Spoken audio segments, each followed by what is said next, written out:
ख्याती सांगू का? कपाळाला जर मामांचा भंडारा असेल, या मामांच्या मंदिरावर यायचं आणि कपाळाला भंडारा न लावता निघून जायचं दुर्भाग्याचं लक्ष नाही. ज्याच्या कुणाच्या कपाळाला माझ्या मामांचा भंडारा लागेल ना, अरे त्याची कर्मरेषा बदलण्याची ताकद या मामांच्या भंडाऱ्यामध्ये. एवढं मोठं सामर्थ्य या मामांच्या भंडाऱ्याचं आहे. म्हणून भंडारा लावत जा. आणि दुसरा भंडाऱ्याचा प्रकार, आरतीनंतर आपण किंवा या सप्तात कीर्तनाच्या आधी आपण, ज्याला नाही कळलं त्याने उद्या पहिल्या पंक्तीला बसा. जो आपण आरतीनंतर महाप्रसाद सेवन करतोय, सप्ताहामध्ये कीर्तनाच्या आधी प्रसाद सेवन करतोय, तो त्याची ख्याती आहे का?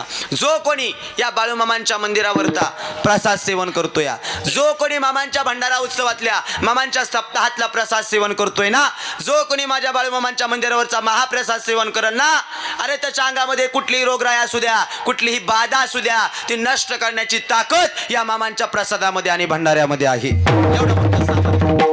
एवढं मोठं सामर्थ्य मामांच्या भंडाऱ्याचं आहे.